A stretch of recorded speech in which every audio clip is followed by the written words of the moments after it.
আসসালামু আলাইকুম।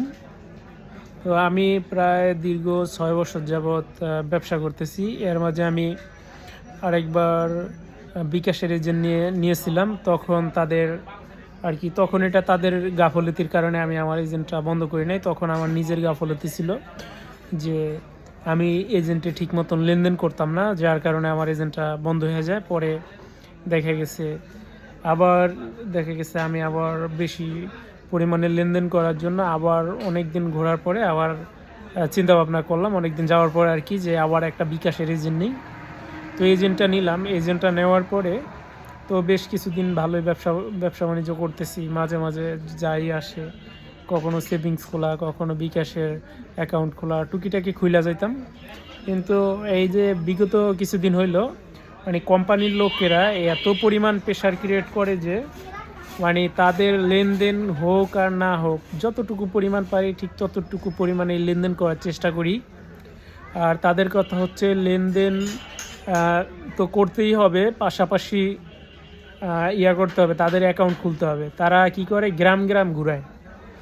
গ্রাম গ্রাম যাও, মাইশের বাড়িতে বাড়িতে গিয়েও, আমাদের গ্রামও কিন্তু একবারে, আমাদের দোকানও কিন্তু গ্রামে তারপরও গিয়ে মাইশের বাড়িতে বাড়িতে মাইশের বাড়িতে বাড়িতে গিয়ে জিগাইতে হইব যে কে অ্যাকাউন্ট খুলছে, কে অ্যাকাউন্ট খুলে নাই। তো যে অ্যাকাউন্ট না খুলছে তার জন্য অ্যাকাউন্ট খুলেই দিতে হবে। এটা হলো বাধ্যকতা। তো বিকাশের সাথে কে কে এমন গোলামি চুক্তি করছেন যে এই অ্যাকাউন্ট তাদের খুলে দেওয়াই লাগবো। তো আমি জানি না যে কে কে বিকাশের গোলাম। তো আমি তারে বলছি যে ভাই, আমি অ্যাকাউন্ট যদি কেউ আসে তাইলে খুইলা দিতে পারো, আর না হইলে না। এটা সে মানে না। তার কথা হচ্ছে অ্যাকাউন্ট খুইলেই দিতে হইব, অ্যাকাউন্ট খুইলা দিতে হইব। তাইলে পরে আমি কইলাম ভাই অ্যাকাউন্ট খুইলা দিতে পারো না। এটা হলো কিছুদিন আগে, যে তাইলে ভাই এজেন্ট চালাইম না। পরে ভাই না চালাইলে নাই। আমি কইছি যে ভাই অ্যাকাউন্ট খুইলা দিতে পারো না। কয় ভাই না চালাইলে এজেন্ট চালান লাগবে না। পরে আমি কইছি ভাই না চালাইলে নাই।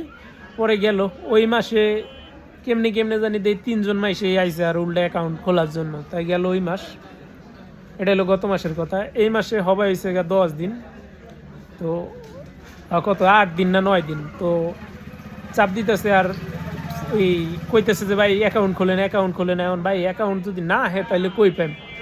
পরে আইলো এক লোক, নতুন এক লোক এই মাসে, যার লগে করাই দিল। ওই যার আগে ছিল রোডে অন্য একজন, এবার আইসে আর একজন। তো হে যে সময় দেওয়া হয় হের লগে বলে আমি লেনদেনই ঠিক মতন করি না। তো ওই 9 দিনের ভিতরে একদিন, 8 দিনের ভিতরে একদিন খালি লেনদেন হয় না, শুক্রবার। ওইটা লেনদেন করতে পারি নাই শুক্রবার দিন। তো এর আমি কইলাম, তা ভাই লেনদেন হয় না। হ্যাঁ আমার কইতেছে আমি 3 দিন ধরে লেনদেন করে না। পরে আমার মনটা একটু খারাপ হয়ে গেলো যে কি লেনদেন করলাম না। আচ্ছা যাই হোক, সেটা পরে হের কথা হয়েছে আপনার লগে আমার লগে। হ্যাঁ আমার কইতেছে আপনার লগে আমার লগে এই লেনদেন না। তো কি লেনদেন ভাই? অ্যাকাউন্ট খুলে দিতে হবে, সেভিংস খুলে দিতে হবে। আচ্ছা, বিকাশ এরকম একটা প্রোডাক্ট বাই করছে যেটার নাম হইল সেভিংস। এটা হইল ওরা জনে জনে মাইশের কাছে সেল করে।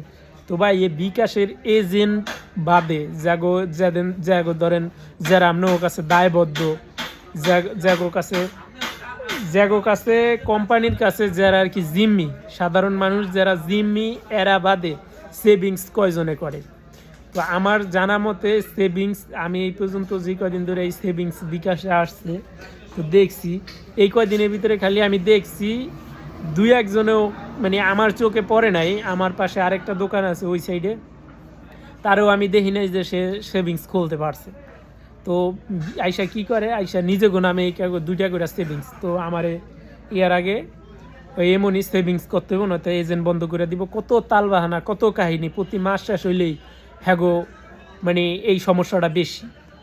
প্রতি মাসেই হ্যাগো সেভিংস করে দাও, 3-4টা করে সেভিংস করে দাও, অন্তত 2টা না হোক সেভিংস করতে হইব। তো হ্যাঁ আমি বললাম যে ভাই সেভিংস পাইম কই খুলতে? না হইলে হ্যাগো একটাই কথা, সেভিংস না হইলে বিকাশের এজেন্ট চালানো লাগবে না। তো আমি আমার সর্বোপরি আমি আমার এজেন্টটা বন্ধ করে দিছি।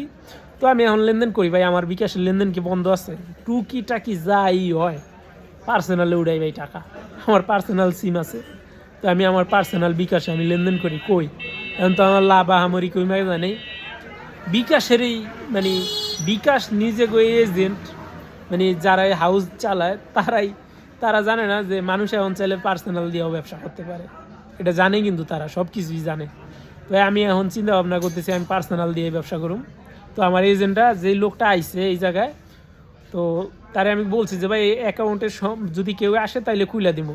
এরপরে আমার এজেন্ট আমি বন্ধ করে দিছি, হে ব্যানার বুনার খোলা দস্তে। পরে আমার মন খারাপ হয়েছে, পরে আমি 2টা বকা দিছি। তো যাই হোক, আমি আমার ভুলটা আর কি অস্বীকার যাব না। পরে আমি বলছি যে এই সমস্ত মানে ওটা বকা দিয়ে কইছি যে এই সমস্ত এই অ্যাকাউন্ট না চালাইলে কী হয়, ভালোর বিজনেস তো না করলে কি হয়, এরকম আরও একটা খারাপ ধরনের একটা বকা দিছি। তো হ্যাঁ আমি দিইনি। যাই হোক, এটা আমার নিজের ভুলটাই আমি বললাম। তো ভাই আমি অ্যাকাউন্টের এজেন্ট এখন বাদ দিয়ে দিছি। তো আমি এখন পার্সোনালি লেনদেন করি, দেখি যে এবার বিকাশের যে এজেন্ট আলায় যে এনে চাকরি করে, সোজা কথা ডিএসআর, একজন ডিএসআর জানে না সে আমার যে এই বিকাশের সাথে আমার আরেকটা অ্যাকাউন্ট আছে ওইটা লিঙ্ক আপ করানো আমার ব্যাংকের, এটার সাথে আমি এটা আমার টাকা খরচ গেছে। তো ভাই হাউসে যারা এই হাউসটা পরিচালনা করে তাদেরকে বলবো, এই যে কিছু আপনারা যেই ডিএসআরগুলি আপনারা রোডে পাঠান, এদের মিনিমাম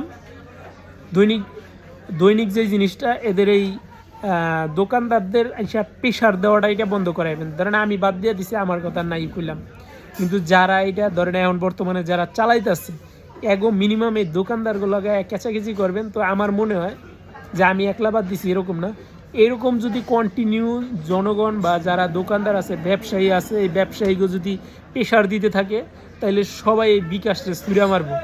আপনাকে আমি একটা কথা মনে করাই দিই, মার্কেটে কিন্তু অনেক প্রোডাক্ট আগে ছিল, এরকম ছিল, তো তারা কিন্তু মার্কেটে হারাই গেছে। বেশিরভাগই দোকানদার এসে কেঁচাকেচি করতো। এরপরে এগো প্রোডাক্ট ছিল একটা, তারা ওই প্রোডাক্ট যেটা ভালো চলে ওইটার পাশাপাশি অন্য প্রোডাক্ট গোছায় দেওয়ার চেষ্টা করতো। এরকম করতে করতে কিন্তু অনেক প্রোডাক্টেই তারা এই রাখাইতো, অন্য মানে যেই প্রোডাক্ট না চলতো, তো তারা তাদের ওই যে ভালো যে প্রোডাক্টটা ওইটার পাশাপাশি তারা ওই পণ্যগুলিও সেল করতো, জনগণের কষায় চাপায় চিপড়া। তো একটা সময় কি ওই ভালো চলা পণ্যগুলো মার্কেট আউট হয়ে গেছে, ওই যে দোকানদার রাখে নেই। যেরকম আমি এখন বিকাশের ব্যবসা ধরেন যাই করতেছিলাম, আগে করতেছিলাম, এখনও টুকটাক করতেছি। বিকাশের ধরেন আলাদা প্রতিদ্বন্দ্বী কে এখন বর্তমানে নগদ। তো আমার নগদের এজেন্ট আছে, নগদ ওইরকমভাবে চাপ দিতেছে না, তো ওই নগদ চালাইতেছি। তো সামনে নগদ নিয়েই কাজ করব।